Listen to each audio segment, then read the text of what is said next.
사회적으로 핫한 이슈를 키워드로 알아보는 핫키워드 시간입니다. 김유리 캐스터 안녕하세요. 안녕하세요. 네, 올해 상반기 코로나19 백신 접종이 본격화하면서 백신 휴가 제도가 도입됐죠. 접종 후 발열이나 통증으로 근무에 어려움을 겪는 직장인들을 배려해서인데요. 하지만 정작 일선에선 직장인들이 회사의 눈치 주기와 갑질로 백신 휴가를 제대로 못 쓰는 사례가 많다고 합니다. 오늘 핫키워드에서 짚어보겠습니다. 네, 코로나19 백신 접종이 시작된 이후 간혹 이상 반응을 호소하거나 몸살 기운이 있다는 분들은 백신 휴가가 있어서 그래도 마음 편하다는 분들이 많았죠.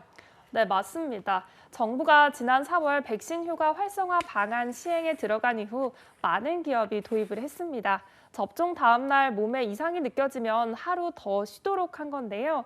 임금 손실이 없도록 유급 휴가로 적용되고 의사 소견서 없이 접종자가 신청만 하면 됩니다. 문제는 의무가 아니라 권고라는 점인데요. 이렇다 보니 대기업이나 공공기관 사이에선 백신 휴가가 널리 도입됐지만 영세한 중소기업에선 실제로 적용받기 힘든 현실이었습니다. 네, 그래서 백신 갑질이 생겼다는 걸까요? 네, 직장갑질 119에 따르면요. 백신 접종이 본격화한 지난 7월 이후 제보된 백신 관련 직장 내 갑질만 80건에 달하는 것으로 나타났습니다. 특히 중소업체 직원들의 제보가 많았는데요. 제보에 따르면 중소업체들은 사원들이 백신 휴가를 요청해도 연차 휴가를 쓰게 하고 연차 휴가를 썼다는 이유로 괴롭히는 경우까지 있었다고 합니다. 네, 정부가 백신 휴가를 의무가 아닌 권고로 결정해서인데 대안이 있을까요? 네, 직장갑질 119는 경제협력개발기구 국가들은 모두 유급병가 제도가 있어서 백신 접종 후 아프면 유급으로 쉴 수 있다고 지적합니다. 국내에서도 코로나19 이후 유급병가제 논의가 되고 있으나 법제화되지 못하고 있는데요. 현행 근로기준법에 따르면 기업은 노동자의 유급병가를 지원할 법적 의무가 없기 때문입니다. 한 발 더 나아가서 최근에는 백신 미접종자에 대한 갑질도 벌어지고 있다고 합니다. 네, 백신 부작용을 걱정하거나 기저질환이 있어서 접종을 미루는 분들도 있는데 어떤 일이 있었던 걸까요? 네, 백신을 맞지 않았다는 이유로 따돌리고 괴롭히는 건데요.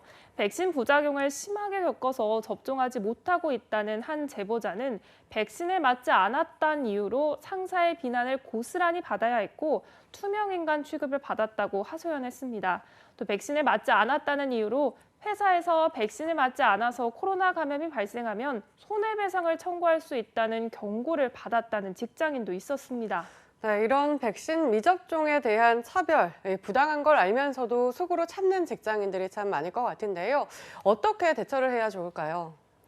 네, 백신을 맞지 않았다는 이유로 징계 해고한다면 이는 부당 해고로 판단될 소지가 크고요. 특히 기저질환이 있거나 백신 부작용을 경험한 근로자들에게 접종을 강요하는 것은 신체의 자유 등을 과도하게 침해하는 일이 될 수 있습니다. 직장갑질 119에서는 백신 미접종을 이유로 괴롭힘을 당하는 경우 사업장 소재지를 담당하는 노동청에 진정을 제기할 수 있다고 조언했습니다. 네, 단계적 일상 회복을 환영하는 분위기가 이어지는 가운데 방역 패스를 두고 이런 차별 논란이 나오고 있죠.